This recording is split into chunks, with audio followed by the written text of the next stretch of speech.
अच्छा जी, सवाल है सर, अगर किसी ने फोर्सफुली पोजीशन किया कोट का टेलर की शॉप से, टेलर ने उस पर सूट फाइल किया और टेलर रियल ऑनर को अपनी लेबर चार्जेस लेस करके तमाम अमाउंट देगा जो रिकवर की थी।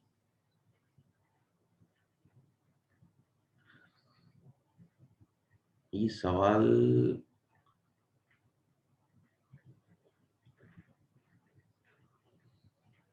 टेलर ने उस पर सूट फाइल किया तो टेलर रियल ऑनर को अपनी लेबर चार्जेस लेस करके तमाम अमाउंट देगा जो रिकवर की थी। हाँ, वो दे देगा रिकवर करके। बेसिकली ये आप पढ़ लें रॉन्ग डूअर्स वाला एरिया जो मैंने आपको घर से पढ़ने के लिए दिया था ना, तो ये वहां से लिंक है कि कोई भी रॉन्ग डूअर होता है, कोई भी चीज गलत करता है, ठीक है, तो उस पर बेलर या बेली दोनों जो है वो सूट फाइल कर सकते हैं। अगर कोई भी थर्ड पार्टी इन दोनों के साथ कोई भी हरकत गलत करती है, जैसे कि आपने खुद लिखा कि फोर्सफुली जो है वो टेलर की शॉप से कोई सूट उठा के ले गया, और तो टेलर डायरेक्ट भी सूट फाइल कर सकता है, उसको रियल ऑनर की जरूरत नहीं है, क्योंकि रॉन्ग डूअर्स के खिलाफ बेलर या बेली में से कोई भी सेम अथॉरिटी रखते हैं, सूट फाइल कर देते हैं। ये उसी एरिया से क्वेश्चन था आपका। ठीक है जी। अच्छा।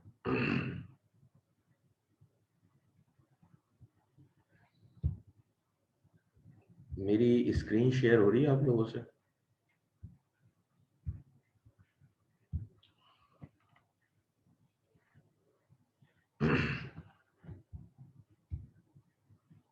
ठीक है। अच्छा, हमने कहाँ तक कर लिया था ये लास्ट क्लास में? बेली हो गया था तकरीबन कंप्लीट, हम प्लेज पे थे।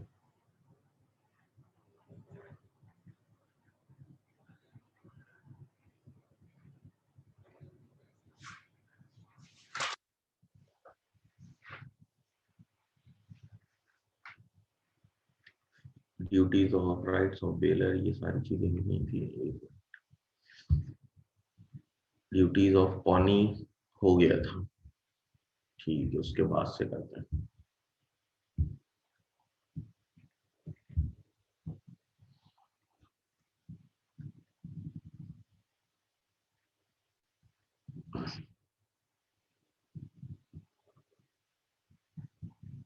राइट्स ऑफ पॉनी हो गया था, ड्यूटीज ऑफ पॉनी हो गया था, ये राइट्स ऑफ पॉनर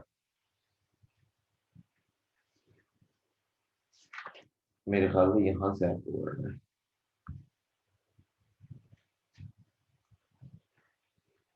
यहीं से स्टार्ट करना। ठीक है। हाँ, देखिए जी, सबसे पहले तो राइट्स ऑफ पॉनर क्या है?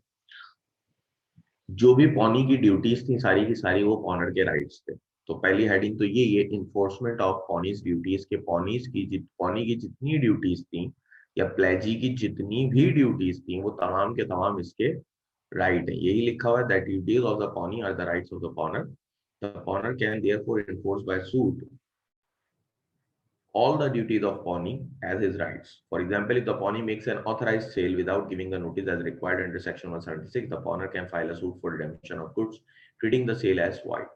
Of course, after depositing with the court for the full amount due or for damages for the conversation. Similarly, the Pawner has a right to receive the pledged goods back along with the extradition if any on making the payment or stipulated acts so far. ठीक है, वही बात है कि जितने भी वहां पे हमने पॉनी के ड्यूटीज पढ़ी थी कि जी वो अनऑथराइज यूज ना करे, ठीक है, प्रोटेक्ट करे चीजों को, वो तमाम के तमाम पॉनर के राइट्स हैं। पॉनर उनको इन्फोर्स कराने के लिए उन राइट उनको एक्सरसाइज कर सकता है बाय कोर्ट ऑफ लॉ कि वो किसी तरह इन्फोर्स हो। ठीक है, इसके अलावा मजीद defaulters pawnees pawners right to redeem a pawner who defaults in payment of the debt amount at the stipulated date. ठीक है, a pawner who defaults in payment of the debt amount at the stipulated date has a right to redeem the debt at any subsequent time before the actual sale of the goods pledged. Thus, an agreement that the pledge should become irredeemable if it is not redeemed within a certain time would be invalid. Of course, the pawner redeeming after the expiry of the specified time must pay the pawnee in addition any expense which has arisen from his default. ठीक है जी। अब बात क्या है, एक बात हमने करी थी कि वहां पे पॉनी जो है वो अपने आप को सेल नहीं कर सकता, लाजमी थर्ड पर्सन। तो यही बेसिकली यहाँ पे राइट की बात हो रही है।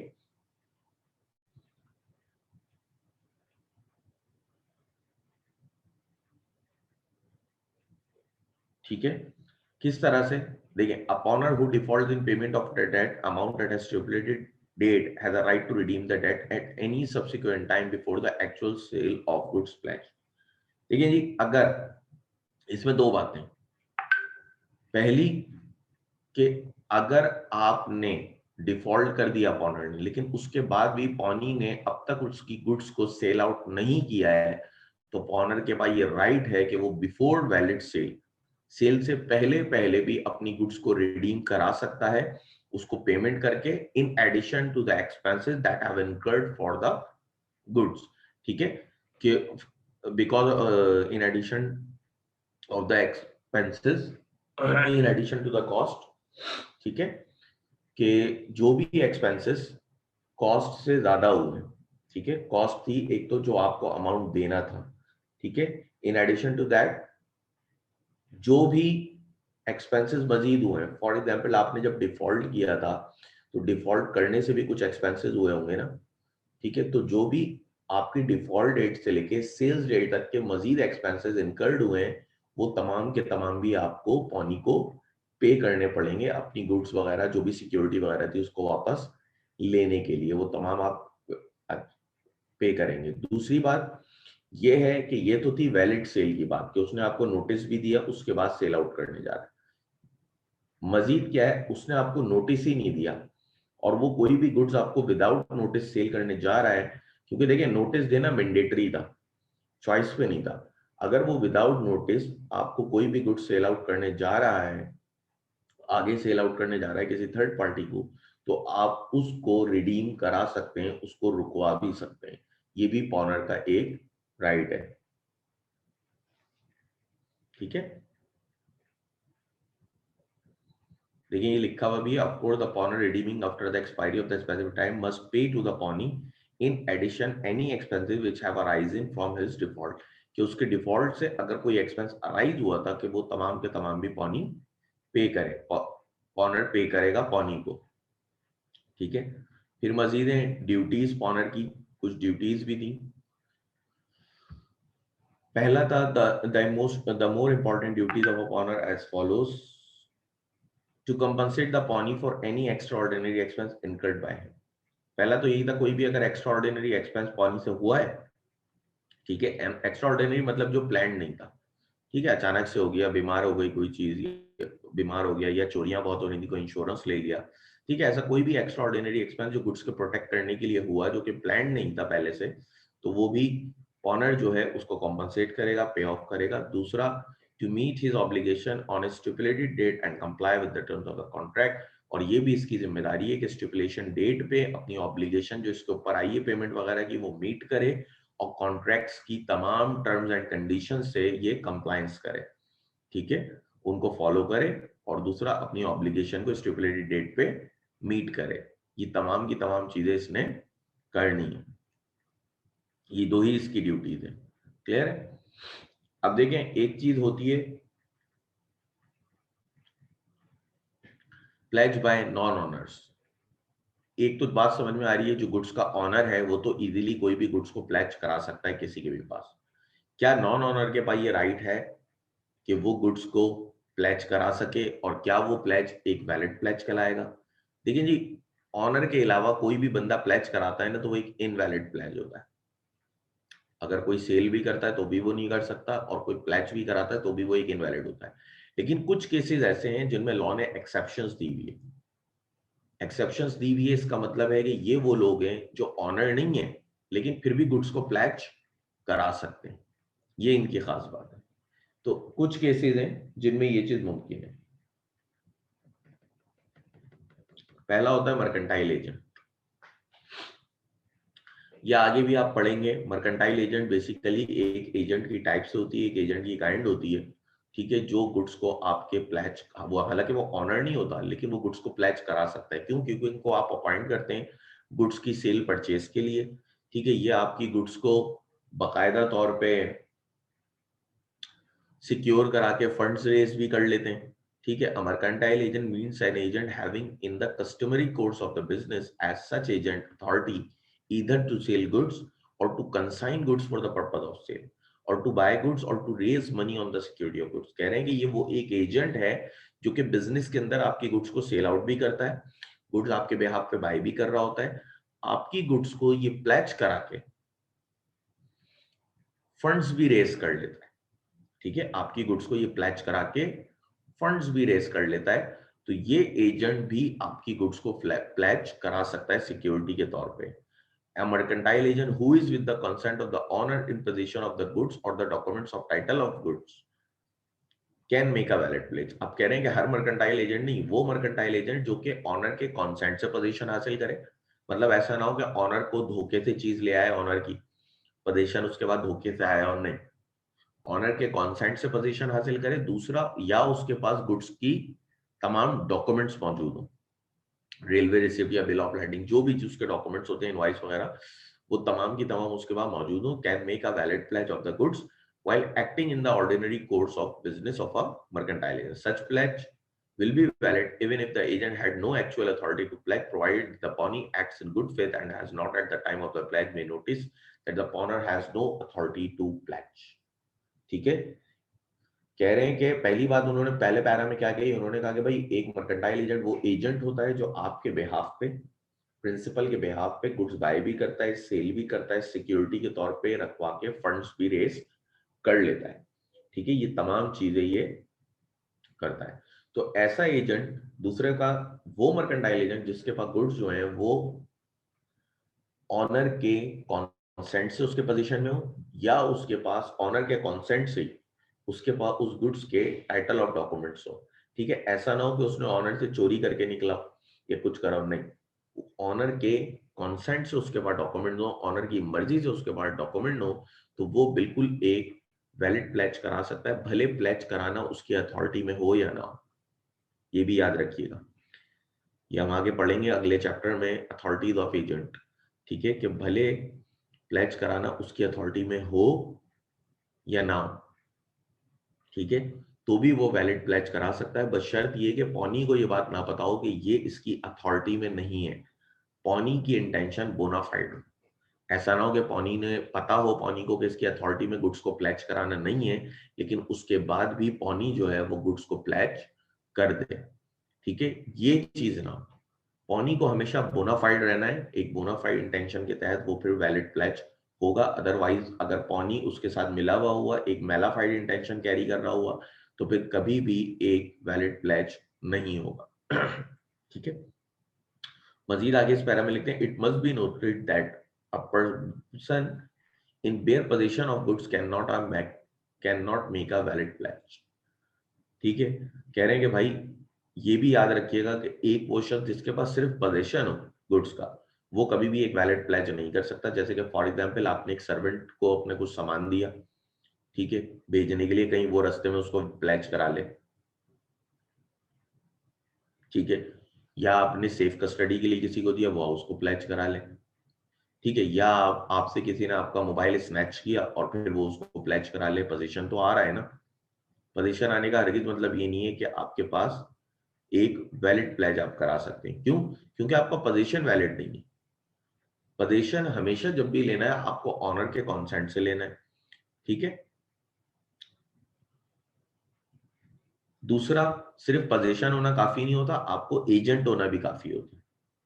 ठीक है, आप कोई नौकर है, पोजीशन तो दे रहे हैं आप गुड्स का उसको कि यार इसको थोड़ा देखभाल करना, चीज को मैं शहर से बाहर जा रहा हूँ, पोजीशन आपने दिया है, लेकिन अथॉरिटीज तो नहीं है ना, वो आपका एजेंट नहीं है, वो नौकर है, सर्वेंट है, फर्क है दोनों में। ठीक है, वो आपका सर्वेंट है, वो आपका एजेंट नहीं है। ठीक है, तो मर्केंटाइल एजेंट भी होना जरूरी है, सिर्फ पोजीशन लेने से एक वैलिड प्लेज नहीं कर सकते।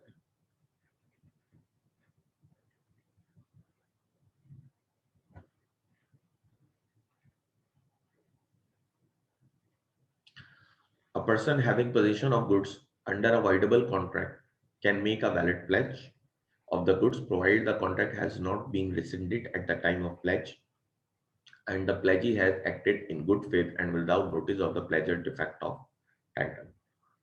ठीक है, कह रहे हैं कि कोई भी पर्सन जिसके पास पोजीशन एक वाइडेबल कॉन्ट्रैक्ट के तहत आ जाए, कोई भी पर्सन जिसके पास पोजीशन एक वाइडेबल कॉन्ट्रैक्ट के तहत आ जाए, वो भी एक वैलिड प्लेज कर सकता है, बशर्त ये कि प्लेजी को उस वक्त पता ना हो कि इसका टाइटल डिफेक्टिव है। फॉर एग्जाम्पल, आप किसी के साथ फ्रॉड करके कोई ज्वेलरी वगैरह परचेज कर लेते हैं, ठीक है, आपने किसी को चेक दिया, जो चेक आपको पता है कैश नहीं होना, और आपने ज्वेलरी परचेज कर ली। उस ज्वेलरी को उस कॉन्ट्रैक्ट के कैंसिल होने से पहले पहले, रिसेंड होने से पहले पहले आप प्लेज करा सकते हैं किसी के भी पास, ठीक है, बशर्त ये कि जब आप प्लेज करा रहे हो तो प्लेजी की इंटेंशन अगेन एक बोनाफाइड इंटेंशन हो, ठीक है, उसको ना पता हो कि आप जो है वो धोखे से ये ज्वेलरी अपने पास लेकर आए, ठीक है, या आपने कोई फ्रॉड वगैरह कराया किसी के साथ। तो कोई भी शख्स जिसके पास वॉइडेबल कॉन्ट्रैक्ट के तहत भी पोजीशन आ जाए, तो कॉन्ट्रैक्ट के रिसेंड होने से पहले पहले वो प्लेज करा सकता है, बशर्त ये कि प्लेजी को इसका इल्म ना हो कि इस शख्स का जो ओनरशिप टाइटल है वो डिफेक्टिव है, इसने वॉइडेबल कॉन्ट्रैक्ट के तहत हासिल किया है।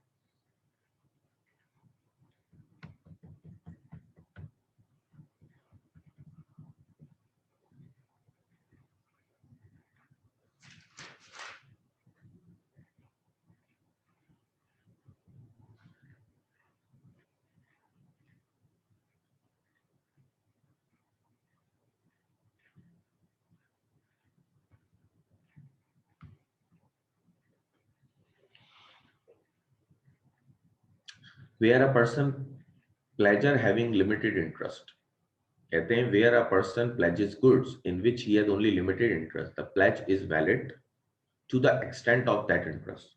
Thus, a person having a lien over the goods may pledge them to the extent of his interest. देखिए जी, बेसिकली आपके पास एक गुड्स है, ठीक है, आपके पास एक शख्स ने एक सूट दिया सिलने के लिए, स्टिच होने के लिए, आपके पास सूट दिया स्टिच होने के लिए, ठीक है, उसने चार्जेस बताया आपको 150, ठीक है, चार्जेस बताया आपको 150। अच्छा जी, आपने क्या करा, सूट सिल गया पूरा, लेकिन आप उसको पेमेंट नहीं कर रहे, आप उसको पेमेंट नहीं कर रहे, तो मुझे एक बात बताएं, उस सूट में उसका इंटरेस्ट कितना है? 150 रुपए का, ये कि उसको 150 रुपए चाहिए। तो यहां पे वो क्या करेगा, वो बेसिकली आपका सूट प्लेज भी करा सकता है किसी के पास, और प्लेज करा के एक अमाउंट ले सकता है, लेकिन उसको प्लेज कराना है लिमिटेड इंटरेस्ट के तहत। जैसे कि फॉर एग्जाम्पल, अगर वो प्लेज कराता है, ठीक है, तो वो प्लेज 300 रुपए का करा लेता है, तो आप 150 रुपए देके भी अपना सूट वापस ले सकते हैं, क्योंकि 300 एक्सेस है, 150 पे बात हुई थी। यही एग्जाम्पल लिखे देंगे, A delivers a suit length to B the tailor master for making a suit and agrees to pay 1500 as sewing charges. B pledges the suit with C for 3000. The pledge is valid to the extent of B's interest in the suit, namely 15,000 swing charges. A can therefore recover the suit only on paying 1500 to C, the pledgee.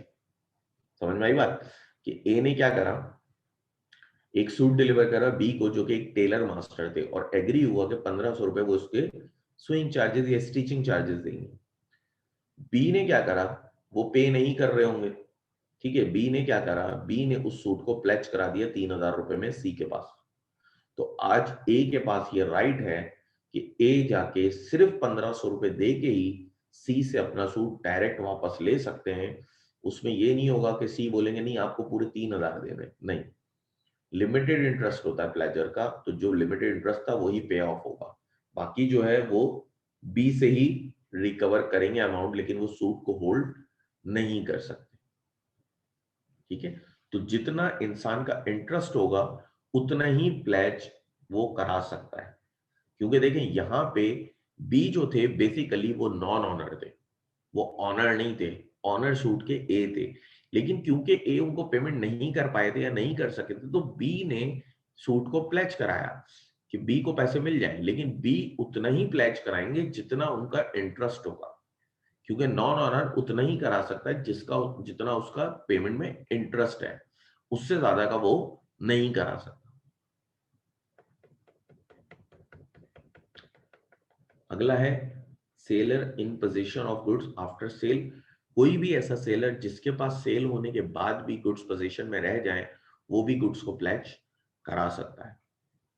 Section 30 subsection 1 of the sale of goods act, a seller left in possession of goods sold is no more owner of the goods, but a pledge created by him will be valid, provided the pawnee acted in good faith and had no notice of the sale of goods to the buyer. The original buyer can obtain damages from the seller but cannot recover the goods from the pledgee. कह रहे हैं कि ऐसा seller, ठीक है, एक minute,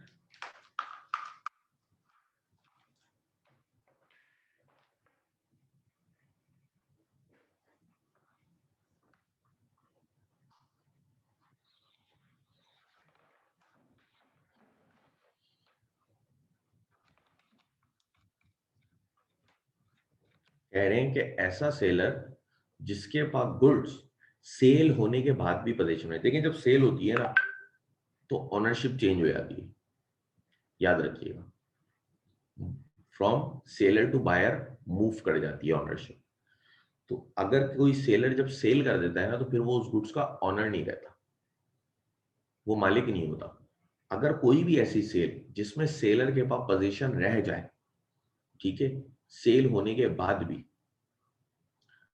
for example आपने एक कार परचेज करी और आपने कार परचेज करने के बाद उसको कहा यार मैं 2 दिन बाद डिलीवरी लूंगा, उस 2 दिन के अंदर सेल आपकी हो चुकी है, ओनरशिप उसकी नहीं है अब, लेकिन पोजीशन उसके पास था, उस 2 दिन के अंदर वो उस गुड्स को प्लेज करा सकता है किसी के भी पास, और जिसके पास भी प्लेज कराएगा आप उससे रिकवर नहीं कर सकते। हाँ, वो अलग बात है कि आप सेलर पे डैमेजेस क्लेम कर सकते हैं, ठीक है, उससे आप डैमेजेस हासिल कर सकते हैं कि भाई ओनरशिप तो तुम्हारी थी ही नहीं, लेकिन जो वो प्लेज कराएगा ना वो बिल्कुल एक वैलिड प्लेज हो, वो काबिल कबूल है लॉ में, उसको मना नहीं है, वो प्लेज बिल्कुल करा सकता है आपकी गुड्स, क्योंकि वो एक ऐसा सेलर है जिसके पास गुड्स सेल होने के बाद भी पोजीशन में है। लेकिन अगेन वही बात कि जिसको भी वो प्लेज करेगा तो प्लेजी की जो इंटेंशन है, ठीक है, पौनी पौनी की जो इंटेंशन है भाई, वो जो है बोनाफाइड हो, पौनी को सेल के बारे में ना पता हो कि ये अब इसका ऑनर नहीं रहा, ठीक है, ये इसका ऑनर अब नहीं रहा, तो ऐसी चीज ना हो कि उसको सेल के बारे में ना पता, ठीक है। अगला है buyer in position of goods under an agreement to sell. Agreement to sell होता है कि आप फ्यूचर में कोई भी चीज खरीद रहे, आपने एग्रीमेंट कर लिया है, ठीक है, एग्रीमेंट टू बाय कह लें, एग्रीमेंट टू सेल कह लें, कि आप फ्यूचर में किसी से कुछ खरीदेंगे, एग्रीमेंट आपने आज किया है।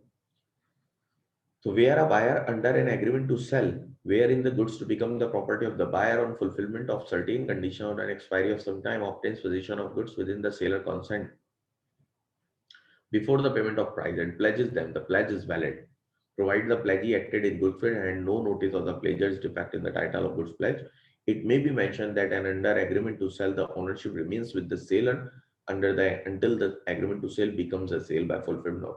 देखिए, एक होती है सेल जो उसी वक्त हो जाती है, एक होता है एग्रीमेंट टू सेल कि हम फला तारीख को आपसे ये चीज परचेज कर लेंगे। ऐसा कोई एग्रीमेंट होता है तो एग्रीमेंट टू सेल में कभी भी ओनरशिप उस वक्त ट्रांसफर नहीं होती जब तक कि रियल सेल इनकर ना हो जाए, ठीक है, या कुछ कंडीशंस आपकी पूरी ना तब तक ट्रांसफर नहीं होती।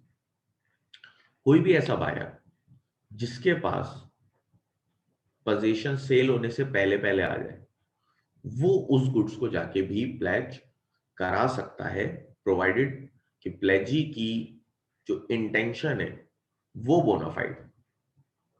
अगले को ये बात ना पता हो कि ये जो है बायर ये दर हकीकत ऑनर नहीं है, ठीक है, ये दर हकीकत ऑनर नहीं है, ये बात अगले को ना पता हो। फॉर एग्जाम्पल आपने किसी से कार ली, क्या यार मैं खरीदूंगा, 3 दिन बाद पेमेंट करूंगा, 3 दिन में इसको चेक करूंगा, आप लेकर आए, सारी चीजें आपने करी, पोजीशन भी आपने वैलिड लिया, कॉन्सेंट से लिया, चोरी नहीं करी, फिर आपने लाके उस गुड्स को थर्ड पार्टी को प्लेज करा दिया। अब थर्ड पार्टी को भी नहीं पता कि आप ऑनर नहीं है, लेकिन अगर वो प्लेज कर लेती है तो ये बिल्कुल एक वैलिड प्लेज है। वो अलग बात है कि सेलर आप पे डैमेज क्लेम कर दे, वो अलग चीज है, लेकिन यहाँ पे आपका प्लेज जो है वो बिल्कुल एक वैलिड प्लेज है। तो दोनों का प्लेज वैलिड होता है। वो सेलर जिसके पास सेल होने से के बाद भी पोजीशन रह जाए, या वो बायर जिसके पास सेल होने से पहले पोजीशन आ जाए?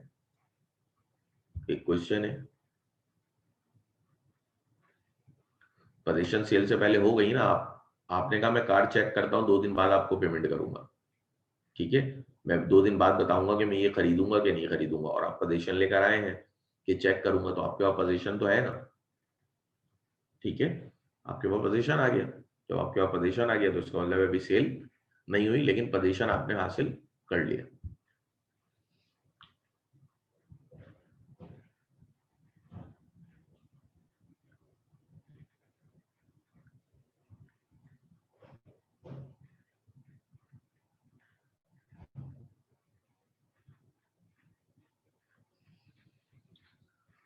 ठीक है जी।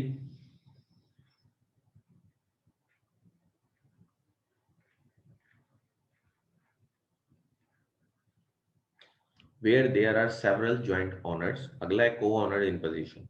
को ओनर का मतलब एक से ज्यादा ओनर थे, ज्वाइंट ओनरशिप थी। When there are several joint owners of goods, one of the co-owners in sole possession thereof, with the consent of other co-owner, make a valid pledge. अगर गुड्स एक है, ऑनर जो है वो एक से ज्यादा है, लेकिन एक शख्स के पोजीशन में रहता है बाकियों के कॉन्सेंट से, तो जिसके पोजीशन में वो भी गुड्स को प्लेज करा सकता है, वो भी एक बिल्कुल वैलिड प्लेज होगा। जैसे कि फॉर एग्जाम्पल एक कार थी जो मेरी और मेरे भाई की मिला के थी, ठीक है, हम उसके को ऑनर थे, लेकिन मैं जो है वो पोजीशन में मेरे भाई की मर्जी से मेरे पोजीशन में ही रहती थी, मेरे घर में खड़ी रहती थी, तो मैं उस गुड्स को जाके प्लेज करा सकता हूँ। ऑल्दो मेरे भाई ने प्लेज के लिए कॉन्सेंट नहीं दिया, लेकिन तब भी मैं बिल्कुल एक वैलिड प्लेज करा सकता हूँ, क्योंकि मेरे पास पोजीशन मेरे भाई की कॉन्सेंट से था, ठीक है। तो ज्वाइंट ऑनर के केस में भी कोई भी सिंगल ऑनर जिसके पास पोजीशन बाकियों के कॉन्सेंट से हो, वो भी अगर प्लेज कराता है तो वो बिल्कुल एक वैलिड प्लेज कंसीडर होता है, बिल्कुल एक वैलिड प्लेज होता है, ठीक है जी। एक क्वेश्चन है, सर डिलीवरी ऑफ गुड्स होगी या सिर्फ कॉम्पनसेशन होगी? किस चीज में, ये तो बताओ। मेरे ख्याल से आपका सवाल उससे है कि वो सेलर जिसके पास सेल होने के बाद भी पोजीशन रह जाए, या वो बायर जिसके पास सेल होने से पहले पोजीशन आ जाए। दोनों सूरतों में डैमेज क्लेम करेंगे आप, ठीक है, डैमेज क्लेम करेंगे। डिलीवरी ऑफ गुड्स तो हो ही नहीं सकती ना, गुड्स तो प्लेज हुई भी है, ठीक है, तो डिलीवरी ऑफ गुड्स देंगे, या अगर सॉरी डैमेज देंगे। अब वो डैमेज में डिलीवरी भी हो सकती है और डिलीवरी के साथ कुछ एक्स्ट्रा अमाउंट भी हो सकता है, ठीक है, या सिर्फ आप उससे मॉनेटरी वैल्यू में भी डैमेज ले सकते हैं कि जितना आपको नुकसान हुआ उस वजह से। तो ये दोनों सूरत बन सकती है, डिपेंड्स केस टू केस,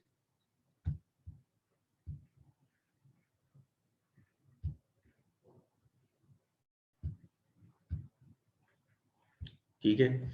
इस सवाल से किसी को कुछ पूछना है तो पूछ लें, वरना हम अपने नेक्स्ट चैप्टर की तरफ चलते हैं।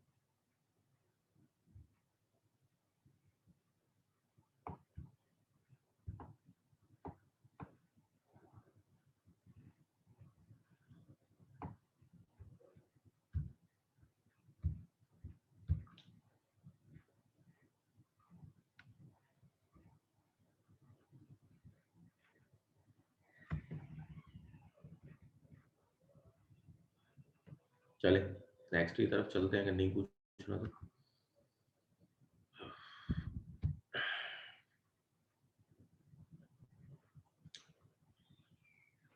अच्छा जी, चैप्टर नंबर 15 जो है ये हमारे कोर्स का लास्ट चैप्टर है, सॉरी कॉन्ट्रैक्ट एक्ट का लास्ट चैप्टर है, और काफी बड़ा चैप्टर भी है, ठीक है, बाकियों के मुकाबले में काफी बड़ा है।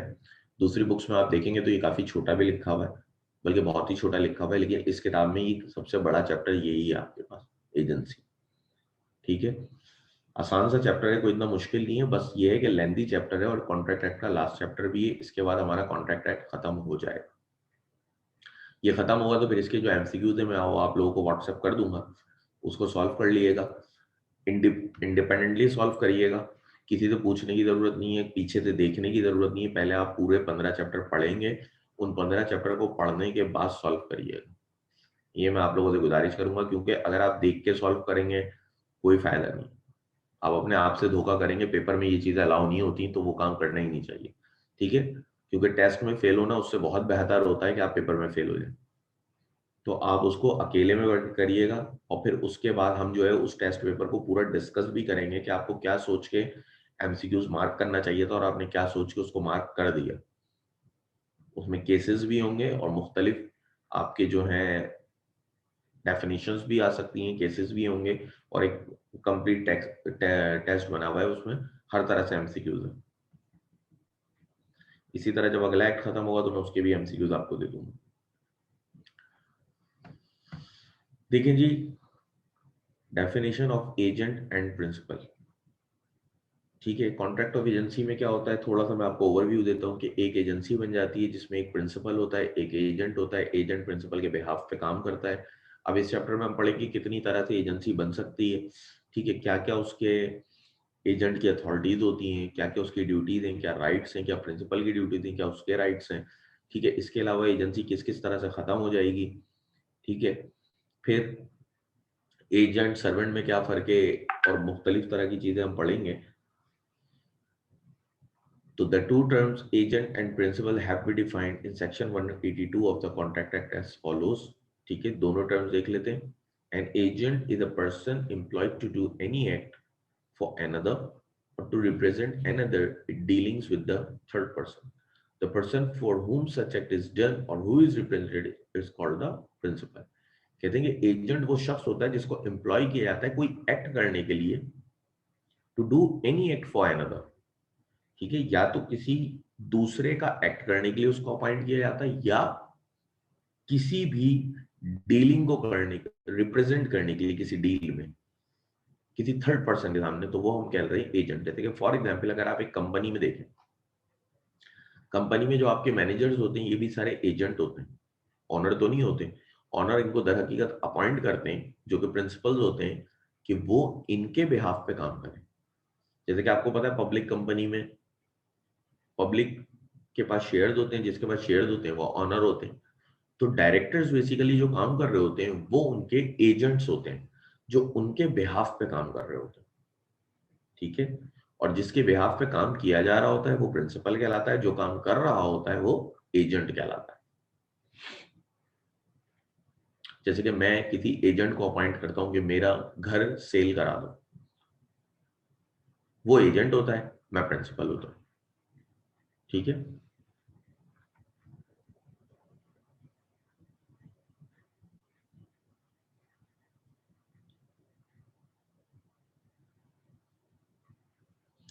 इसके लास्ट पैरा में देखिए लिखा है, it will be seen that under a contract of agency the agent is authorised to establish privity of contract. Privity of contract अगर आपने रिपीट किया हुआ तो आपको याद है हमने पढ़ा था कि only contractual party can sue each other, कि सिर्फ कॉन्ट्रेक्चुअल पार्टी ही एक दूसरे को सूट फाइल कर सकती है। ठीक है, कि सिर्फ कॉन्ट्रेक्चुअल पार्टी ही एक दूसरे को सूट फाइल कर सकती हैं। ये बात हमने प्रिविटी ऑफ कॉन्ट्रैक्ट में डिस्कस की थी। तो एजेंट क्या करता है, एजेंट भी बेसिकली प्रिंसिपल और थर्ड पार्टी के बीच में प्रिविटी ऑफ कॉन्ट्रैक्ट को एस्टैब्लिश करा सकता है, कि डायरेक्ट थर्ड पार्टी प्रिंसिपल के ऊपर भी सूट फाइल कर सकती है और डायरेक्ट प्रिंसिपल भी थर्ड पार्टी के ऊपर सूट फाइल कर सकता है।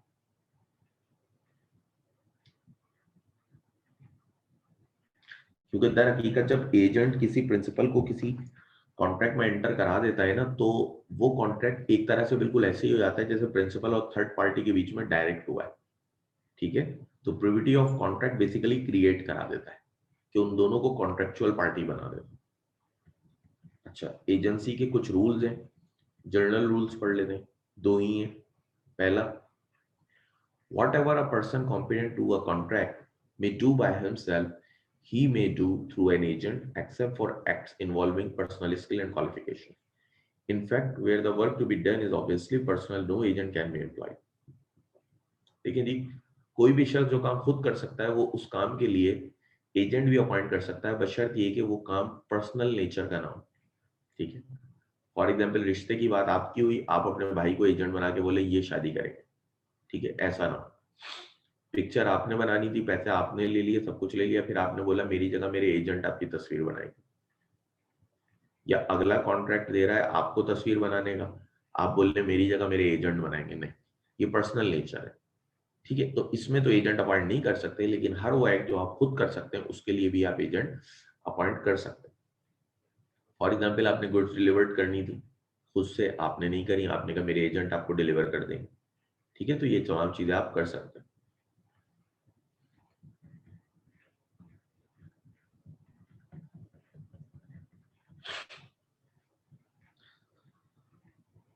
सेकेंड है he who does through another does by himself.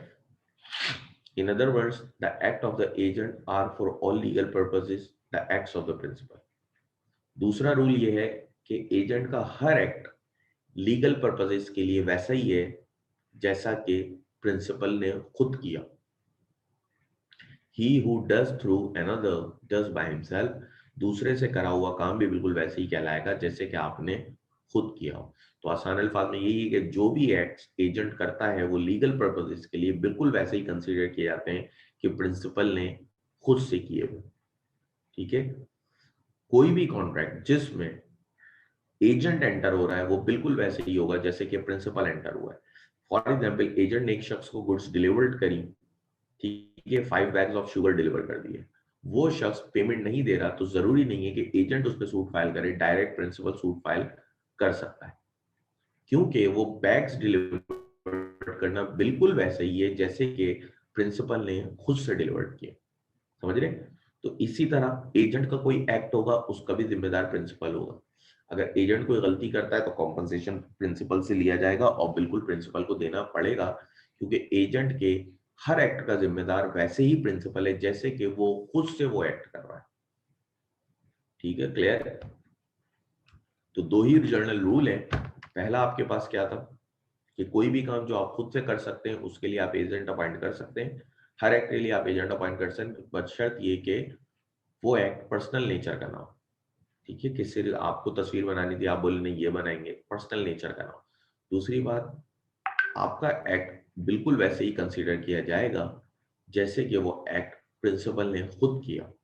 तो अगर कोई क्लेम आता है तो वो भी प्रिंसिपल ने पे करना है, और किसी से रिकवरी वगैरह करनी है तो वो भी वो डायरेक्ट कर सकता है, क्योंकि हमने तो पहले ही बात कर ली कि agent basically privity of contract create करा देता है प्रिंसिपल और थर्ड पार्टी के बीच में। अब है टेस्ट ऑफ एजेंसी, कि एजेंसी को टेस्ट करेंगे कि एजेंसी कब एग्जिस्ट करना शुरू हो गई है। ठीक है, एजेंसी की एग्जिस्टेंस को टेस्ट करेंगे कि एजेंसी कब से एग्जिस्ट करने लगी।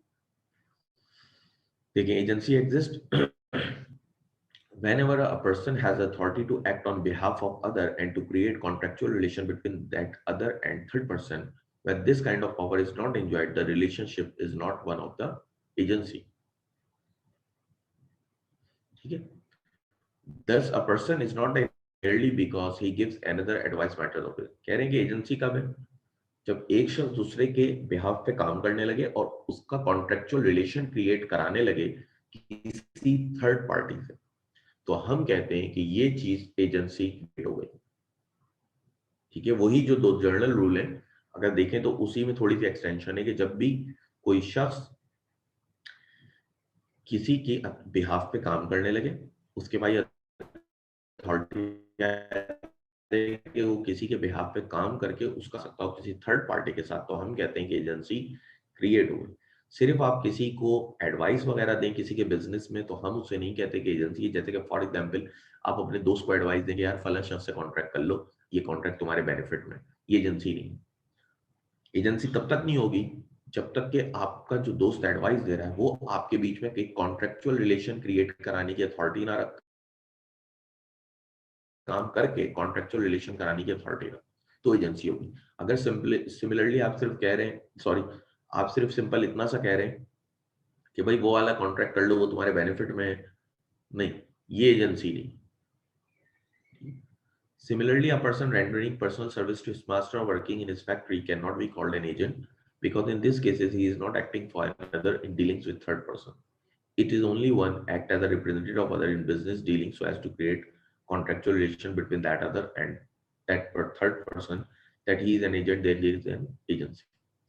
कहते हैं कि अगर कोई शख्स सिर्फ किसी के घर में नौकरी कर रहा है या फैक्ट्री में बिल्कुल लेबर के तौर पे काम कर रहा है तो वो भी एजेंसी नहीं है, क्योंकि वो कॉन्ट्रेक्चुअल रिलेशन क्रिएट नहीं करा सकता। ठीक है, जरूरी एजेंसी के लिए कि कॉन्ट्रेक्चुअल रिलेशन क्रिएट कराया जा सकता हो, आपको बाउंड किया जा सकता। अच्छा सर, प्रिंसिपल और एजेंट का एम्प्लॉयड कॉन्ट्रैक्ट होता है, दोनों तरह से हो सकता है। इम्प्लाइड एजेंसी भी क्रिएट, ये बेसिकली आगे का टॉपिक है अगला, क्रिएशन ऑफ एजेंसी। तो एजेंसी इम्प्लाइडली भी क्रिएट होती है, एक्सप्रेसली भी क्रिएट होती है, दोनों तरह से क्रिएट हो सकती है, हम आगे पढ़ेंगे।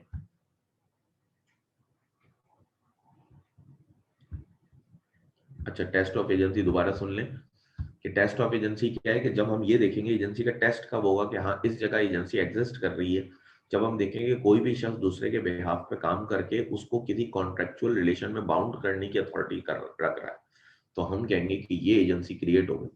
जैसे कि फॉर एग्जाम्पल एक शख्स आपके घर में नौकरी कर रहा है, सफाई करने आता है, ठीक है, वो जो सफाई करने वाला है वो आपको एजेंसी नहीं है, वो सिर्फ आपका एक नौकर है। क्यों?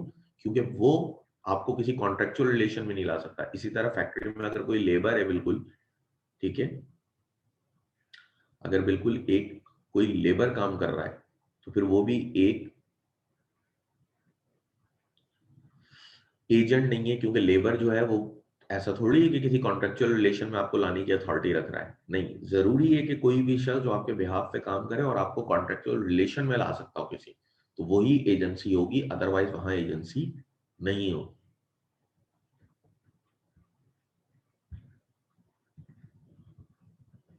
Distinction between agent and servant.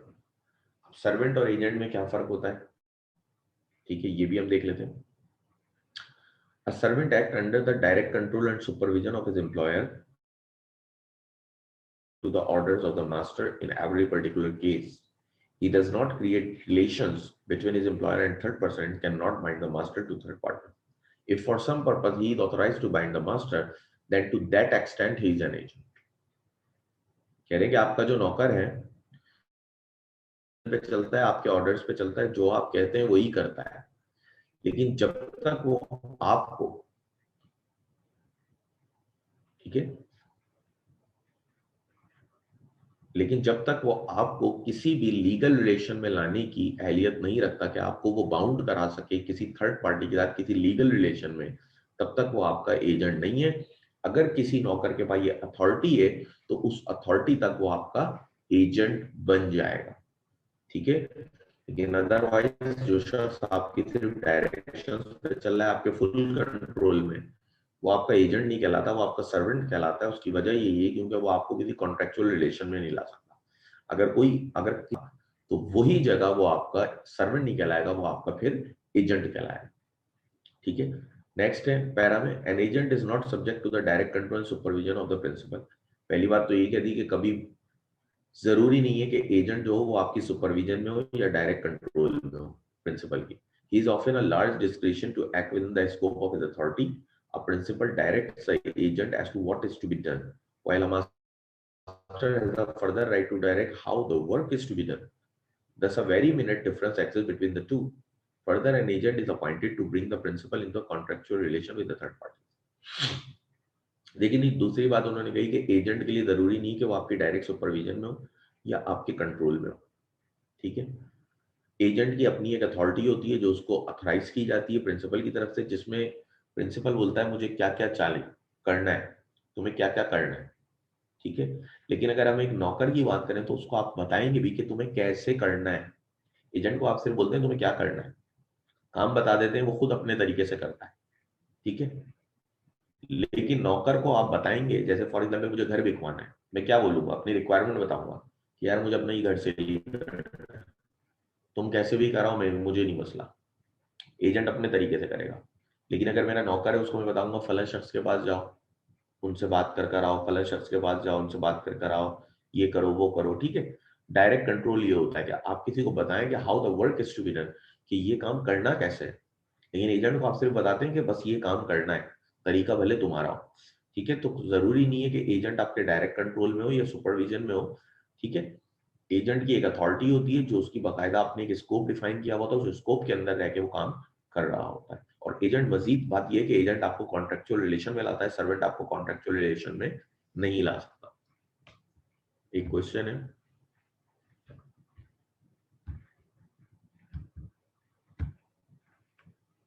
ठीक है, क्लियर है ना यहाँ तक? दोबारा पूछना है तो बता दे, मैं बता देता हूँ।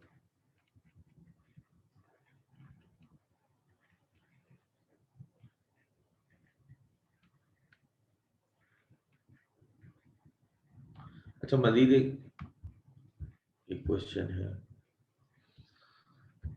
क्वेश्चन नहीं है भाई। अच्छा मजीद एक बात लिखी हुई है कि एजेंट जो है वो सर्वेंट नहीं होता, लेकिन सर्वेंट कभी कभी आपका एजेंट बन जाता है। It depends upon the duties और पोजीशन ऑफ द सर्वेंट। मैंने बताया ना, किसी किसी केस में अगर वो आपको कॉन्ट्रेक्चुअल रिलेशन में लाता है और आगे आप देखेंगे कि वो ले आएगा, तो जिस केस में वो ला रहा होगा उस केस में सर्वेंट तो आपका एजेंट बन सकता है, लेकिन एजेंट कभी भी आपका सर्वेंट नहीं होता। फिर इसी तरह एक और डिस्टिंक्शन है एजेंट और इंडिपेंडेंट कॉन्ट्रैक्टर में, क्योंकि दोनों बंदे इंडिपेंडेंटली काम करते हैं। तो यहाँ भी क्योंकि ऊपर वाला जो डिफरेंस था उसमें इंडिपेंडेंटली काम और नहीं हो रहा था, डायरेक्ट सुपरविजन थी, दूसरा वाला जो है मजीद आगे इसमें इंडिपेंडेंट है। इनके बीच में भी डिफरेंस करना बहुत जरूरी है। An independent contractor is one who is employed to perform certain specified work, but the manner and means of performance are entirely left to his discretion. पहले तो डिफाइन करा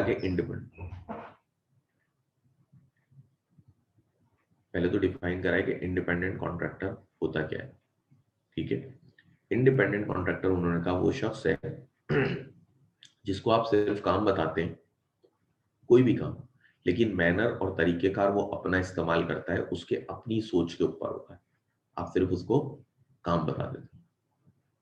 मजीद आगे क्या कहते हैं, he is free to do the specified job independently of the employer's control और interference. Such a contract also differs from an agent. कह रहे हैं कि बाकी वो फ्री होता है कि वो जैसे चाहे अपना काम कर सकता है without the interference of the employer या ऑनर जो भी है। ठीक है, आपने उसको काम बताना है, फिर वो अपने तरीके से पूरा काम सर अंजाम देता है। लेकिन ये भी एजेंट से डिफरेंस रखता है। किस तरह? The main point of distinction is that while the contractor does not represent his employer in relation to other person and as such cannot bind the employer by contract enter into with the others, the agent on the other hand does represent his employer in relation to the other person and can bind the employer by contract enter into with the other person within the scope of his authority.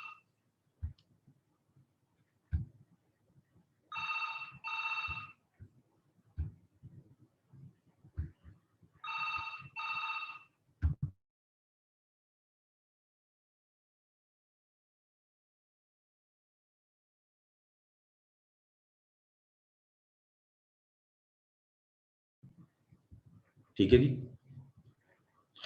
तो independent contractor, पहली बात तो हमने बताया कि independent contractor जो है वो बिल्कुल अलग से काम, ठीक है, आपने उसको सिर्फ काम बताना होता है, बाकी अपनी उसकी पूरी सोच होती है कि वो कोई भी चीज जो है वो अपनी मर्जी से करेगा, तरीकेकार उसका सारा अपना होगा, उसकी अपनी एक सोच होगी। लेकिन ये भी एजेंट नहीं होता। क्यों? एक तो पहली बात, ये प्रिंसिपल को रिप्रेजेंट नहीं कर रहा होता कहीं पे भी। ठीक है, फॉर एग्जाम्पल अगर आप एक कंस्ट्रक्शन के लिए किसी को कॉन्ट्रैक्ट दे रहे हैं, आपने बोल दिया मुझे 4 फ्लोर चाहिए, तुम अपनी मर्जी से बनाओ, ठीक है, मुझे वही इतने कमरे चाहिए चाहिए, कुछ भी करना है अपनी मर्जी से करो। लेकिन अब क्या, वो जहां जहां कॉन्ट्रैक्ट कर रहा है सीमेंट्स के, सरिये के, कंस्ट्रक्शन मटेरियल के, तो वो तमाम के तमाम प्रिंसिपल की रिप्रेजेंटेशन पे थोड़ी कर रहा है कि प्रिंसिपल को रिप्रेजेंट कर रहा है या प्रिंसिपल को बाउंड कर रहा है, नहीं, वो अपने पर्सनल उस पर कर रहा है। ठीक है, तो ये भी डिफर करता है एजेंट से। इसका एक पॉइंट तो मिलता है कि चलो दोनों इंडिपेंडेंटली काम कर रहे हैं, लेकिन दूसरा पॉइंट क्या है, ये डिफर कर रहा है। क्यों? क्योंकि पहली बात ये उसको रिप्रेजेंट नहीं कर रहा, दूसरी बात ये उसको बाउंड भी नहीं कर पाता। एजेंट प्रिंसिपल को लीगल कॉन्सिक्वेंसेस में बाउंड करता है। ठीक है, तो ये उसको किसी कॉन्ट्रेक्चुअल रिलेशन में नहीं ला सकता। ठीक है, तो ये दोनों में फर्क हो गया। अब नेक्स्ट है सर, डिस्टिंक्शन समझ में नहीं आ रही, कौन सी वाली, सर्वेंट वाली या कॉन्ट्रैक्टर वाली? दोनों में डिस्टिंक्शन है।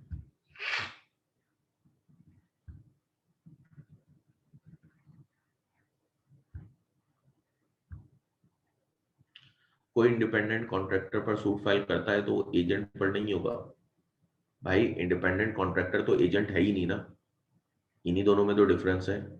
इंडिपेंडेंट कॉन्ट्रैक्टर आपका एजेंट थोड़ी है। ठीक है, इंडिपेंडेंट कॉन्ट्रैक्टर अलग होता है, एजेंट अलग होता है। फर्क ये होता है, दोबारा सुन लें, कि इंडिपेंडेंट कॉन्ट्रैक्टर सही है, आप उसको एक काम बता देते हैं और वो अपनी मर्जी से ही वो काम करता है, अपने तरीके कार इस्तेमाल करता है, ठीक है, वो अपने तरीके कार इस्तेमाल करता है। लेकिन बात यह कि वो प्रिंसिपल को कॉन्ट्रेक्चुअल रिलेशन में नहीं ला सकता किसी भी। देखिए, आप अगर किसी को अपना एजेंट अपॉइंट करते हैं गुड्स की सेल परचेज के लिए, ठीक है, फॉर एग्जाम्पल आपने कहा यार मेरी ये बैग्स ऑफ शुगर्स हैं, कासिम साहब आप इसको सेल किया करें कराची के अंदर, आप लाहौर में हैं, ठीक है, कासिम साहब कराची में आपके बैग सेल करते हैं। अगर कासिम साहब के पैसे कहीं पे फंस जाते हैं या कासिम साहब पैसे नहीं निकाल पा रहे लोगों से, तो आप डायरेक्ट भी उनके ऊपर सूट फाइल कर सकते हैं, क्योंकि कासिम साहब का एक्ट वैसे ही है जैसे कि एक प्रिंसिपल का है, ठीक है, कासिम साहब का एक्ट बिल्कुल वैसे ही होता है जैसे कि एक प्रिंसिपल का एक्ट होता है, ठीक है। लेकिन इंडिपेंडेंट कॉन्ट्रैक्टर का ऐसा कोई सीन नहीं है। इंडिपेंडेंट कॉन्ट्रैक्टर बिल्कुल अलग तरह से काम करता है, ठीक है, वो आपको कॉन्ट्रेक्चुअल रिलेशन में नहीं ला रहा। ये जो आपका एजेंट था ना, ये आपके बिहाफ पे बाइंग एंड सेलिंग कर रहा था और आपको कॉन्ट्रेक्चुअल रिलेशन में ला रहा था क्योंकि आपने इसको ऑथराइज किया हुआ। कॉन्ट्रैक्टर को आप सिर्फ काम बताते हैं और आप कहते हैं कि ये काम करना है, वो कैसे करता है, क्या तरीके का इस्तेमाल करता है, इससे आपका कोई लेना देना नहीं होता। और दूसरी बात, ना वो आपको रिप्रेजेंट करता है मार्केट के अंदर, ना ही वो आपको किसी भी कॉन्ट्रेक्चुअल रिलेशन में ला सकता है। जैसे कि मैंने आपको बताया था ना, कंस्ट्रक्शन में आपने कहा कि 4 फ्लोर बनाने और मुझे इतने इतने कमरे चाहिए। अब क्या वो जितने भी कॉन्ट्रैक्ट्स करेगा वो आपके बिहाफ पे थोड़ी करेगा, वो तो अपने बिहाफ पे करेगा ना, जो भी मटेरियल वगैरह के करेगा। प्रिंसिपल सिर्फ एजेंट के एक्ट का जिम्मेदार होता है। इंडिपेंडेंट कॉन्ट्रैक्टर जब आपका एजेंट ही नहीं है तो उसका जिम्मेदार प्रिंसिपल क्यों होगा, ठीक है। हमने जर्नल रूल एजेंसी का ये पढ़ा है कि प्रिंसिपल सिर्फ एजेंट के एक्ट का जिम्मेदार है। इंडिपेंडेंट कॉन्ट्रैक्ट तो आपका एजेंट ही नहीं है, तो उसका जिम्मेदार तो प्रिंसिपल हो ही नहीं सकता किसी एक्ट का।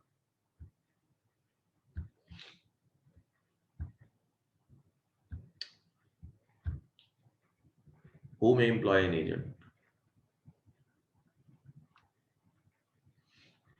Any person who is at the age of majority according to the law to which he is subject and who is of sound mind may employ an agent. लेकिन जी वही बात, कोई भी शख्स जो कॉम्पिटेंट टू कॉन्ट्रैक्ट है वो agent appoint कर सकता है। मतलब वो प्रिंसिपल बनने के लिए आपको एक कॉम्पिटेंट टू कॉन्ट्रैक्ट की कैपेसिटी रखनी है।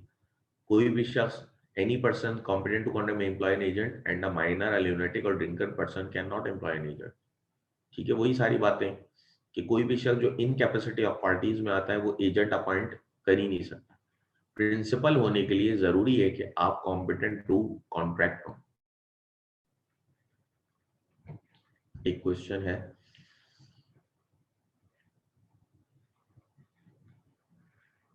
कॉन्ट्रैक्टर आपको किसी भी कॉन्ट्रैक्ट के अंदर नहीं ला सकता। टास्क वगैरह छोड़ देते हैं, वो सर्टेन टास्क हो या ना हो, कॉन्ट्रैक्टर कभी भी आपको किसी कॉन्ट्रेक्चुअल रिलेशन में नहीं ला रहा, एजेंट आपको किसी कॉन्ट्रेक्चुअल रिलेशन में ला रहा है। अगर कोई कॉन्ट्रैक्टर आपको कॉन्ट्रेक्चुअल रिलेशन में लाने की अथॉरिटी रखता है तो फिर वो कॉन्ट्रैक्टर नहीं, वो एजेंट ही है, ठीक है।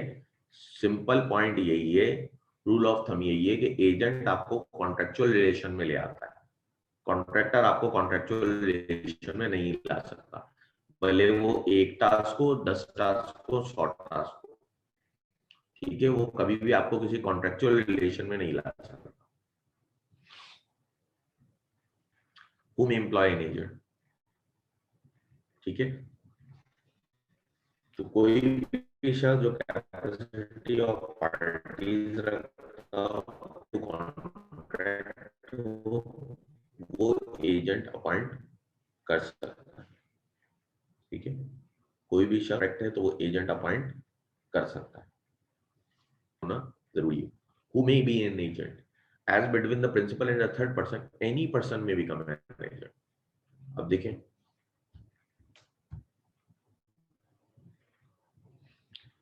आवाज था, लास्ट था who may employ an agent, कोई भी शख्स जो एजेंट अपॉइंट करना करेगा उसका कॉम्पिटेंट टू कॉन्ट्रैक्ट होना, जो इनकॉम्पिटेंट कॉन्ट्रैक्ट है वो एजेंट अपॉइंट नहीं कर सकता। मतलब प्रिंसिपल होने के लिए कैपेसिटी ऑफ पार्टीज वाला जो आपने चैप्टर 4 पढ़ा है वो क्लॉज पूरा होना जरूरी है। एक और सवाल है, सर हम इस बुक के सारे चैप्टर पढ़ेंगे? अब देखिए ये बड़ा अजीब सा सवाल है। आप कोर्स आउटलाइन देखें, ठीक है, कोर्स आउटलाइन में जो जो एक्ट हैं वो तमाम एक्ट आप इस बुक से पढ़ेंगे। ये काफी दफा मैं आंसर कर चुका हूँ, लेकिन फिर भी बच्चे पूछते रहते हैं। आप कोर्स आउटलाइन लाजमी देखा करें, और ये आप लोग की अपनी आदत बना लें कि आप लोग कोर्स आउटलाइन देखा करें कि टीचर जो है वो कोर्स आउटलाइन पे चल रहा है कि नहीं चल रहा। ठीक है, और ये मैं सिर्फ इस सब्जेक्ट का नहीं कह रहा हूँ, ये मैं हर सब्जेक्ट के लिए कह रहा हूँ कि आपको ये प्रैक्टिस अपनी बना लेनी चाहिए। तो आप कोर्स आउटलाइन देखें, उसको इससे मैच कर लिएगा, पता जाएगा आपने कौन सा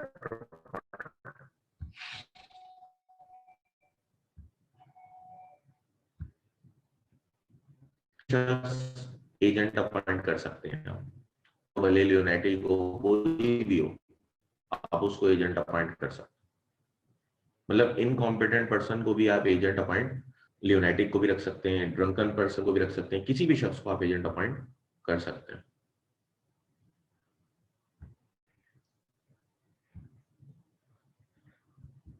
ठीक है, अपॉइंट एन एजेंट, कौन एजेंट अपॉइंट कर सकता है? कोई भी शख्स जो कि कैपेसिटी ऑफ पार्टी हो, कॉम्पिटेंट टू कॉन्ट्रैक्ट हो, वो प्रिंसिपल बन सकता है। इसका मतलब वो एजेंट अपॉइंट कर सकता है।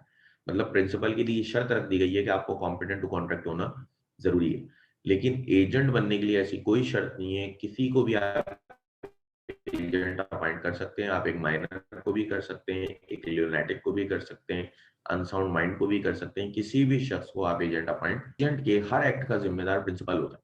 अगर आप एक माइनर को एजेंट रखते हैं तो ठीक है, आप रख लें, लेकिन माइनर जो भी एक्ट करेगा जिम्मेदार हमेशा प्रिंसिपल होगा।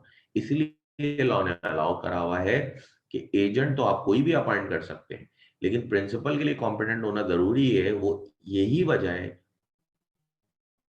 इसीलिए ये है कि प्रिंसिपल सोच समझ के रैशनल होना चाहिए बंदा। आपको पता होना चाहिए अगर आप एक माइनर को एजेंट अपॉइंट कर रहे हैं तो आपको क्या क्या, ठीक है। तो एजेंट कोई भी अपॉइंट कर सकता है, सॉरी एजेंट के लिए एजेंट किसी को भी एजेंट अपॉइंट किया जा सकता है, क्योंकि उसके हर एक्ट का जिम्मेदार प्रिंसिपल।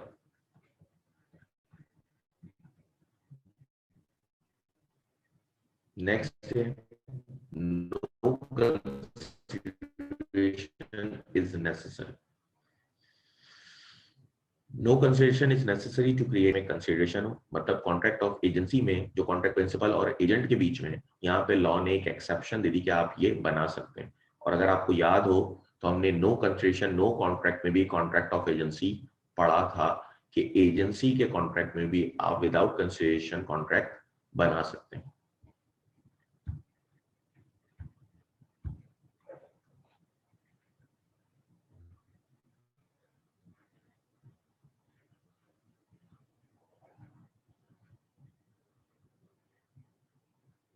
ठीक है, तो एजेंसी के कॉन्ट्रैक्ट में भी आप विदाउट कंसिडरेशन एजेंसी बना सकते हैं। यही बात लिखी है, the fact that the principal has agreed to be represented by the agent is, अगर कोई भी प्रिंसिपल इस बात पे सिर्फ एग्री हो जाए कि हाँ ठीक है मैं तुम्हारे जरिए रिप्रेजेंट होना चाह रहा हूँ मार्केट में, तो ये कॉन्ट्रैक्ट ऑफ एजेंसी के लिए काफी है। बस इतना काफी है, कोई कंसिडरेशन इसके लिए जरूरी नहीं।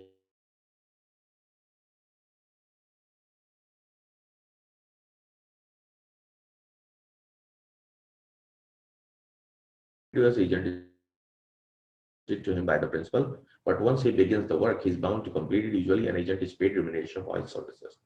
कह रहे हैं कि जी देखें,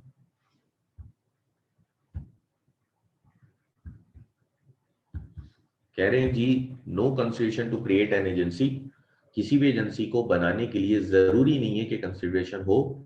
सिर्फ प्रिंसिपल का इस बात से एग्री हो जाना कि हाँ ठीक है आपको मैं अपना एजेंट रखने के लिए तैयार हूँ, या मैं आपके जरिए रिप्रेजेंट होने के लिए तैयार हूँ, एजेंसी को सपोर्ट कर देता है और एजेंसी क्रिएट हो जाती है। लेकिन याद रखें अगर ऐसी सूरत हाल है तो ये एजेंसी एक ग्रेटिट्यूस है जिसमें आप कोई रिम्यूनरेशन नहीं दे रहे, तो ये तो इखलाकी तौर पे है ना कि कोई शख्स आपका एजेंट बन रहा है लेकिन आपसे कोई रिम्यूनरेशन नहीं ले रहा। तो ऐसी सूरत में वो बाउंड नहीं होता कि वो आपका काम पकड़े। अगर कोई शख्स है और उसको आपने एजेंट अपॉइंट किया है तो जरूरी नहीं है कि वो आपके हर काम पे, जो काम आप उसको दे रहे हैं वो उस पर हाँ भी बोले, हाँ ठीक है मैं ये काम करूंगा।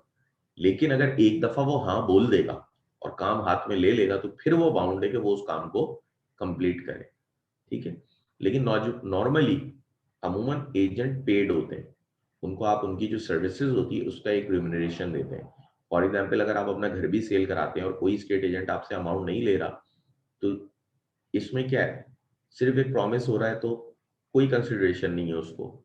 ठीक है, वो फ्री में काम कर रहा है, ग्रेटिट्यूस है।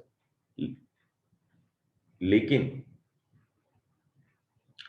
दूसरा ये है कि अगर आप उसको बाद औकात वो कमीशन भी लेते हैं, बल्कि अक्सर वो कमीशन ही लेते हैं, तो जब वो कमीशन लेते हैं तो वो भी एजेंसी है, लेकिन वहां पे आप देखें तो कंसिडरेशन है कि उसको कमीशन मिल रहा है।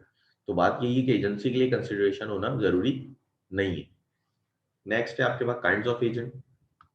एजेंट की कुछ काइंड्स होती हैं। अच्छा, काइंड्स जो है हमने अथॉरिटी पॉइंट ऑफ व्यू से देखनी है पहले, from the point of view of the extent of their authority, कि किस किस एजेंट की क्या क्या अथॉरिटी होती है और उसके हिसाब से हम काइंड को देखते हैं। देखिए, journal agent, a journal agent is one who is employed to do all the acts connected with the particular business or employment. Journal agent वो होता है जो कि तमाम एक्ट करता है किसी भी पर्टिकुलर बिजनेस या एम्प्लॉयमेंट से लेके, जैसे कि आपकी कंपनीज की जो सीईओ होते हैं, ठीक है, वो एक जर्नल एजेंट है आपके। इसमें भी ये लिखा है, देखिए example, a manager of a firm, he can bind the principal by doing anything which falls within the ordinary course scope of that business, whether he is actually authorized or for any particular act or not, is immaterial, provided the third party acts bona fide. Third parties may assume that such an agent has power to do all that which is usual for the agent to do in the business concerned. ठीक है। अगर आप एक company खोलते हैं और उसमें किसी को और को मैनेजर या सीईओ बना के बैठा देते हैं, तो वो एक आपका जर्नल एजेंट होता है, क्योंकि वो आपको कॉन्ट्रेक्चुअल रिलेशंस वगैरह में ला सकता है। और इसमें एक इममटेरियल बात है कि आपने उसको क्या अथॉरिटी दी क्या नहीं दी, वो आपको नॉर्मल कोर्स ऑफ बिजनेस से लिंक जितनी भी चीजें हैं जो उस बिजनेस के स्कोप में आती हैं, उन तमाम के अंदर वो आपको कॉन्ट्रैक्ट में ला सकता है। बशर्ते ये कि थर्ड पार्टी को उसका अथॉरिटी का पता ना हो कि इसके पास यह कॉन्ट्रैक्ट करने की अथॉरिटी थी या नहीं थी। ठीक है। जैसे कि फॉर एग्जांपल आपने एक सीईओ अपॉइंट किया, लेकिन आपने उसके हाथ में हायरिंग का प्रोसेस नहीं दिया कि तुम कोई बंदा नया अपॉइंट नहीं कर सकते। लेकिन अगर वो एक नया बंदा अपॉइंट कर लेता है कंपनी के अंदर, ठीक है, उसको साइन भी कर देता है, तो यहाँ पे, और वो बंदा 1 महीने काम कर लेता है, आपको 1 महीने बाद पता चलता है, तो जब आप उसको 1 महीने बाद अगर निकाल रहे हैं तो आप उसको सैलरी देंगे, क्योंकि आप बाउंड हैं। बस शर्त ये कि जो बंदा उसने अपॉइंट किया था उसको ये बात पता ना हो कि सीईओ साहब के भाई अथॉरिटी नहीं है कि वो किसी भी बंदे को अपॉइंट कर सके। ठीक है। तो ये एक जर्नल एजेंट होता है। इसके अलावा कुछ होते हैं स्पेशल एजेंट। स्पेशल एजेंट वो होते हैं जो किसी खास टास्क, पर्टिकुलर टास्क के लिए आप अपॉइंट करते हैं। जैसे कि फॉर एग्जांपल आपको अपना एक घर सेल आउट कराना था, आपने एक एजेंट अपॉइंट कर लिया कि यार ये मेरा घर बिकवा दो। आपने कार सेल करनी थी, आपने एक एजेंट अपॉइंट कर लिया कि यार ये मेरी कार सेल करवा दो। ठीक है। A special agent is one who is employed to do some particular act or represent his principal in some particular transactions. Example क्या यही लिखी हुई है, an agent employed to sell a motor car. As soon as the act is performed, the authority of an agent comes to an end. ठीक है। देखिए जी, अब special agent जो आप अपॉइंट करते हैं, तो स्पेशल एजेंट को आप एक काम दे देते हैं, टास्क देते हैं, वो टास्क पूरा करता है, उस टास्क में अथॉरिटी। ठीक है। जब वो टास्क कंप्लीट हो जाता है, जैसे कि मैंने आपको बताया कि घर सेल करने का टास्क है, तो जिस दिन घर सेल करने का टास्क कंप्लीट हो गया उस दिन वो एजेंसी भी खत्म हो गई, उस एजेंट की अथॉरिटी भी खत्म हो गई। अच्छा, स्पेशल एजेंट अगर थर्ड पार्टी थे, आगे देखिए, as soon as the act is perform the authority of such agent comes to an and.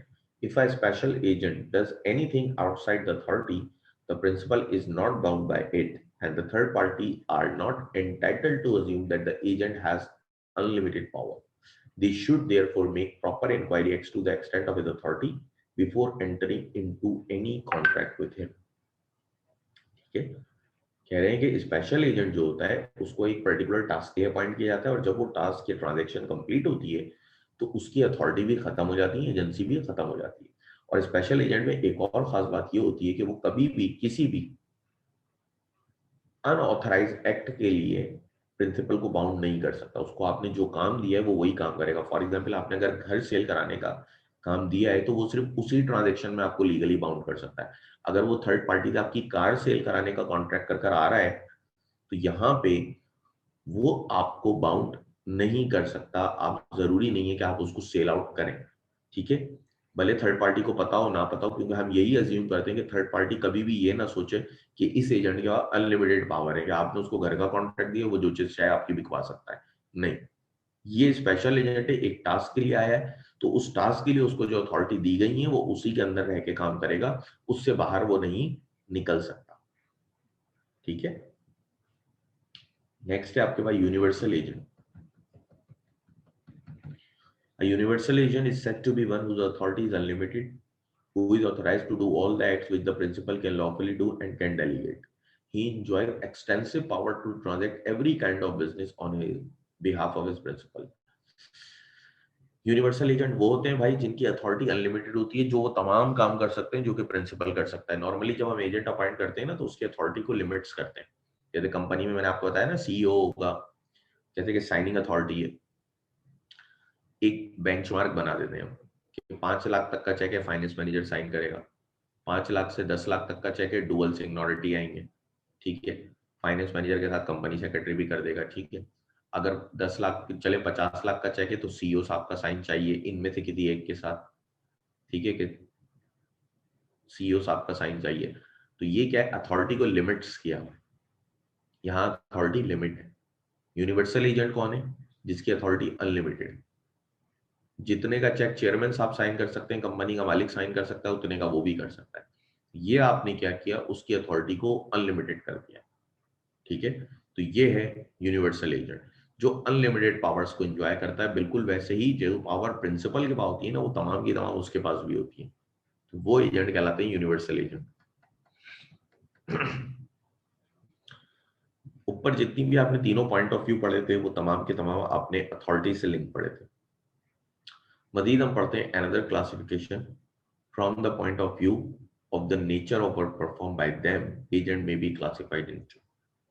अब दो मेजर क्लासिफिकेशन होती हैं जब हम नेचर ऑफ वर्क के हिसाब से देखते हैं। हाँ, एक तरह से यूनिवर्सल एजेंट खुद ही प्रिंसिपल बन गया, क्योंकि आपने उसकी पावर ही अनलिमिटेड कर दी ना, जो आपके पास नहीं वो तमाम की तमाम वो भी इंजॉय कर रहा है। लेकिन तब भी उसके एक्ट का जिम्मेदार बेटा होगा प्रिंसिपल ही। तो कभी भी किसी को यूनिवर्सल एजेंट बनाने से पहले 100 बार सोचने। अच्छा, दूसरी क्लासिफिकेशन है नेचर ऑफ वर्क परफॉर्म के हिसाब से, कि जो काम के एतबार से करेंगे। तो दो मेजर क्लासिफिकेशन है, एक मर्केंटाइल एजेंट है, एक non mercantile agent. Mercantile agent कौन होते हैं, जो आपको अथॉरिटी देते हैं, जिनको आपके वो आपके कहने पे गुड्स बाय करें या सेल कर सकें, या उनको प्लेज वगैरह करके सिक्योरिटी करके सिक्योरिटी के तौर पे रखवा के आपके लिए फंड्स जनरेट कर लें, रेवेन्यू जनरेट कर लें, जो भी चीज का फंड्स जनरेट कर लें, ठीक है। तो वो मर्केंटाइल एजेंट्स कहलाते हैं। अब इसमें भी मुख्तलिफ कैटेगरीज होती हैं, फैक्टर होता है, कमीशन होता है, डेलीगेटरी एजेंट होता है। एक एक करके हम पढ़ते हैं। फैक्टर आपने पहले भी पढ़ा था, दोबारा पढ़ लें। फैक्टर क्या है, factor is the mercantile agent to whom goods are interested for sale. He enjoyed wide discretionary powers in relation to the sale of goods. He sell the goods in his own name upon such terms as he thinks fit. He may pledge the goods as well. ठीक है जी। क्या कहते हैं कि factor जो है वो एक ऐसा एजेंट होता है जो गुड्स की सेल वगैरह करता है, लेकिन इसके पास कुछ अलग से पावर होती है। क्या पावर होती है, ये अपने नाम पे गुड्स सेल आउट करता है प्रिंसिपल को डिस्क्लोज किए बिना। अपनी टर्म्स एंड कंडीशन पे गुड्स सेल करता है, जो इसको लगता है कि फिट है ये उस पे सेल कर देता है, ठीक है। ऐसे एजेंट को हम फैक्टर कहते हैं। होता मर्केंटाइल ही है, लेकिन मर्केंटाइल के अंदर कौन सा होता है, फैक्टर होता है। ऐसा एजेंट जो कि अपने नाम पे गुड्स सेल कर सकता हो, प्रिंसिपल को डिस्क्लोज ना करता हो, और अपनी टर्म्स एंड कंडीशन पे गुड्स सेल आउट कर सकता है, वो फैक्टर कहलाता है। और फैक्टर गुड्स की प्लेज भी कर सकता है, हालांकि ये नॉन ऑनर है। लेकिन प्लेज बाय नॉन ओनर में हमने पढ़ा था कि फैक्टर भी गुड्स को प्लेज कर सकता है, ठीक है। वहां पे आपने पढ़ा था ना मर्केंटाइल एजेंट, तो उस मर्केंटाइल एजेंट में जो फैक्टर होता है ये बेसिकली गुड्स को प्लेज कर सकता है। दूसरा है commission agent. Commission agent who buys or sell goods for his people on the best possible term in his own name and who receives commission for his labor, ठीक है।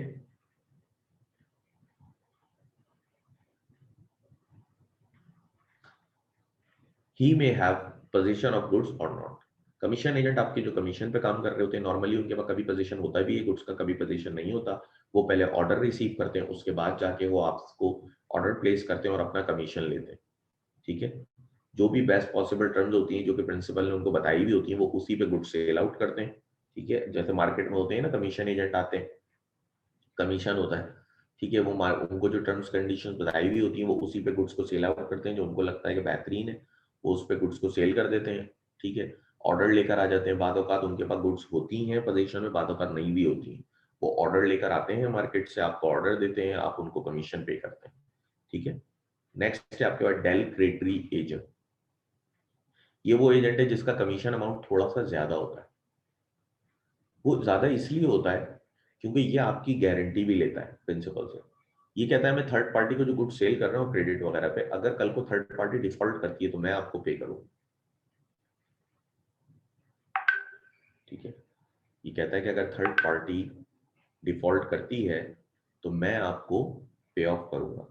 He is one who is in consideration of an extra commission guarantees his principal that the third person with whom he enters into contract on behalf of the principal shall perform their financial obligations. That is, if the buyer does not pay, he will pay. Thus, he occupies the position of a surety as well as an agent. कह रहे हैं कि ये एक ऐसा agent है, वही बात मैंने कही कि ये गारंटी भी लेता है कि अगर थर्ड पार्टी ने आपको पेमेंट नहीं दी तो मैं पे करूंगा। इसी वजह से ये कमीशन भी एक्स्ट्रा लेता है और ये हमारे पास कहलाता है डेल क्रेडरी एजेंट। और जो एक्स्ट्रा कमीशन ये ले रहा होता है ना वो कहलाता है डेल क्रेडरी कमीशन, ठीक है।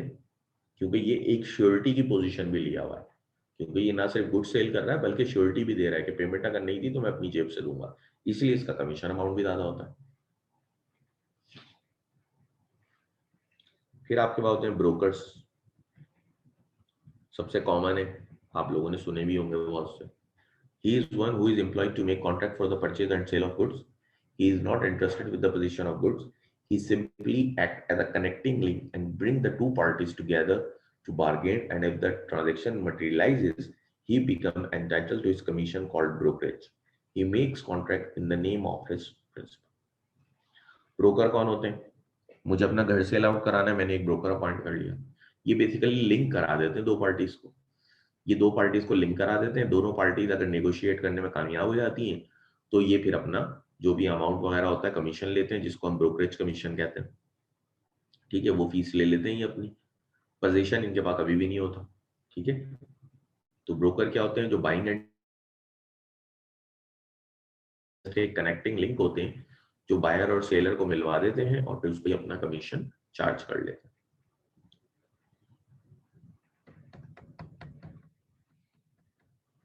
फिर आपके पास है नॉन मर्केंटाइल एजेंट। एक क्वेश्चन है सर ब्रोकर बता दें, ब्रोकर बता देते हैं, दोबारा बता देते हैं। ब्रोकर भी ऐसे एजेंट होते हैं जिनको आप बाइंग एंड सेलिंग का टास्क देते हैं, लेकिन दर हकीकत इनके पास कोई भी पोजीशन नहीं होता गुड्स का। ये जस्ट क्या करते हैं, दो पार्टियों को आपस में मिलाते हैं, टेबल टॉक होती है, नेगोशिएशन होती है, और अगर वो ट्रांजैक्शन मटेरियलाइज हो जाए, एक पॉइंट पे आ जाए कि हाँ ठीक है डील डन हो गई, तो फिर ये अपना एक कमीशन लेते हैं जिसको ये ब्रोकरेज का नाम देते हैं, ठीक है। प्रिंसिपल के नाम से ये कॉन्ट्रैक्ट करते हैं। जैसे कि फॉर एग्जांपल तुम्हारी एक शॉप है, तुमने वो शॉप सेल आउट करनी है, तुमने वो शॉप सेल आउट करनी है, तुमने एक एजेंट अपॉइंट किया जो कि ब्रोकर कहलाया। क्यों? क्योंकि उसके पास पोजीशन नहीं है, वो एक पार्टी ढूंढेगा, पार्टी ढूंढ के लाएगा तुम्हें और उससे आपस में बात कराएगा, तुम दोनों की एक बनती है तो फिर तुम इस कमीशन दोगे, ठीक है, अगर डील बन जाती है। तो ऐसे शख्स को ब्रोकर कहते हैं। और फिर जो कॉन्ट्रैक्ट वगैरह होते हैं वो तमाम के तमाम तुम्हारे नाम पे ही होंगे, प्रिंसिपल के नेम पे ही होंगे।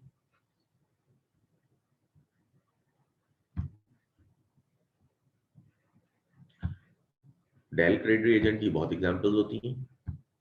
अक्सर लोग होते हैं जो कहते हैं आप हम आपके पास ऑर्डर प्लेस करेंगे, आप हमें गुड्स दें, हम आपकी सेल आउट करेंगे गुड्स, ठीक है, और पे सेल करेंगे लेकिन आपको पूरे पैसे देंगे। अगर कोई भी शख्स आपके पैसे नहीं देता, फॉर एग्जाम्पल मिस्टर आप मुझे अलाउ करेंगे, मैं आपको जो आपकी गुड्स जो है सेल करूंगा, ठीक है, और थर्ड पार्टी से पैसे निकालना मेरा काम है, थर्ड पार्टी से पैसे निकालना मेरा काम है। तो इस तरह की बहुत एग्जाम्पल है। वो क्या करते हैं, वो गुड सेल आउट करते हैं, थर्ड पार्टी से पैसे निकालना उनका काम होता है। खत्म, वो आपको पैसे दे देंगे, आपको पैसे देंगे पूरे हमेशा, भले थर्ड पार्टी उनके साथ डिफॉल्ट करे या ना करे, वो हमेशा पूरे पैसे देते हैं, ठीक है, वो आपको पूरे पैसे दे देंगे। उनका कमीशन परसेंटेज चार्ज होता है, क्योंकि देखिए ना वो आपको रिस्क की श्योरिटी दे रहे हैं, आप उनके साथ डील करने में आपका कोई रिस्क नहीं है। क्योंकि देखिए बिजनेस तो आपको पता है ना, कैश पे तो बहुत कम ही चलते हैं, क्रेडिट पे चलते हैं।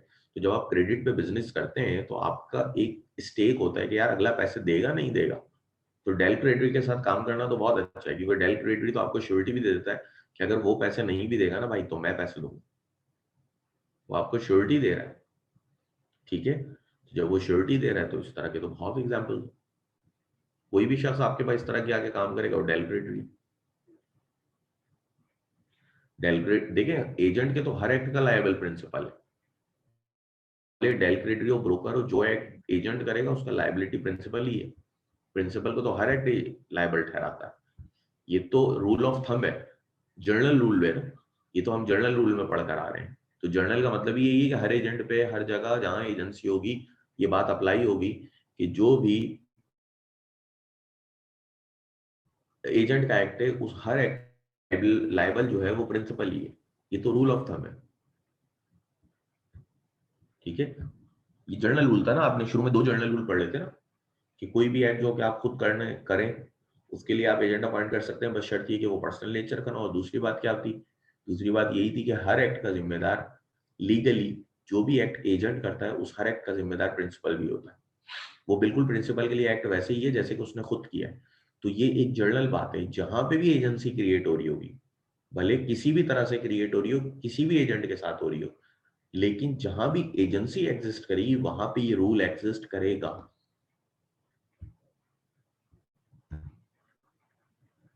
अगर कोई किसी को स्पॉन्सर करे वो भी डेल क्रेडिट में आएगा? नहीं भाई, स्पॉन्सरशिप कैसे डेल क्रेडिट है? वो आपकी कोई बाइंग एंड सेलिंग कर रहे हैं, स्पॉन्सरशिप बाइंग एंड सेलिंग थोड़ी हो रही है किसी चीज की। अगर आप कोई फॉर एग्जांपल पेप्सी स्पॉन्सर करता है पाकिस्तान क्रिकेट टीम को, तो पाकिस्तान क्रिकेट टीम उनके लिए पेप्सी थोड़ी बेच रही है, ये तो मार्केटिंग है। अभी आपने देखा है कि मैच के दौरान वो पेप्सी बेच रहे हो। स्पॉन्सरशिप तो बेसिकली एक मार्केटिंग हो रही है ना उनकी, कि उन्होंने एक टैग लगा लिया अपनी टी शर्ट के ऊपर, वो तो एक अलग चीज है, वो तो मार्केटिंग है ना। वो ये थोड़ी कि वो कोई, आपने देखा कि कभी पेप्सी बेच रहे हो? वो लोग नहीं बेच रहे होते। यहाँ तो गुड्स की बाइंग एंड सेलिंग की बात हो रही है। और ये कब श्योरिटी लेते हैं आप स्पॉन्सरशिप में, कि हम उधार पे गुड्स बेचेंगे और कभी कोई पैसे ना आए तो हम आपको देंगे, क्योंकि स्पॉन्सरशिप में तो बाइंग एंड सेलिंग कर ही नहीं रहे होते आप उनकी प्रोडक्ट की, ठीक है। जब आप उनकी प्रोडक्ट की बाइंग सेलिंग ही नहीं कर रहे होते तो थर्ड पार्टी तो है ही नहीं। जब थर्ड पार्टी ही नहीं है तो डेल क्रेडिट कहां से आ गया?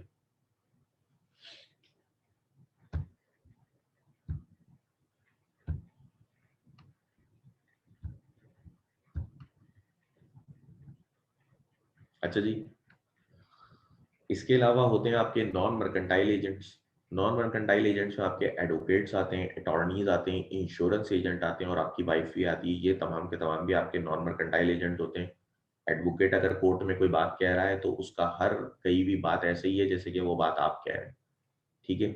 इसी तरह आपके इंश्योरेंस एजेंट होते हैं, और इसी तरह आपकी वाइफ होती है कि वाइफ के हर एक्ट का जिम्मेदार उसका हस्बैंड होता है, ठीक है। तो ये तमाम के तमाम आपके नॉन मर्केंटाइल एजेंट्स हैं। इसके बाद है क्रिएशन ऑफ एजेंसी। एजेंसी की क्रिएशन 2 तरह से होती है। Normally agency is created by N express agreement specifying the scope of the authority of agent. The agent may in such a case be appointed either by word of mouth or by an agreement in writing.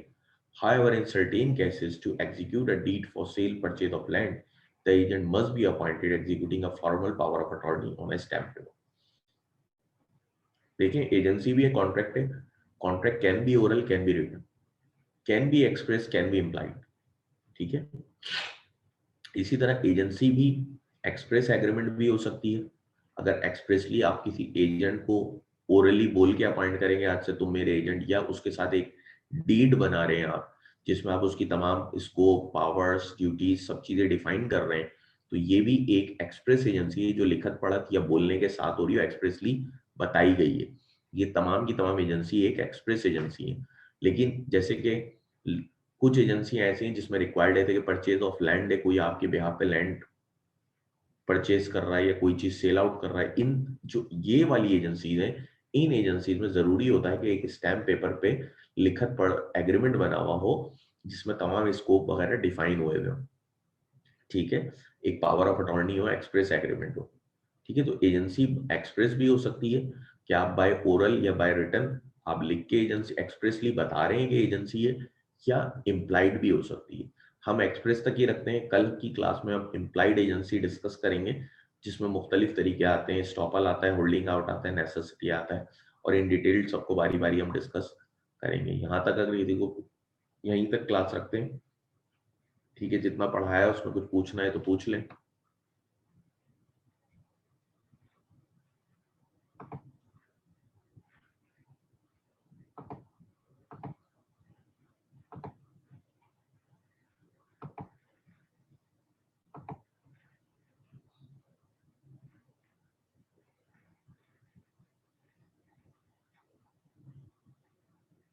ठीक है जी, नहीं आया कोई सवाल, यहीं तक रखते हैं।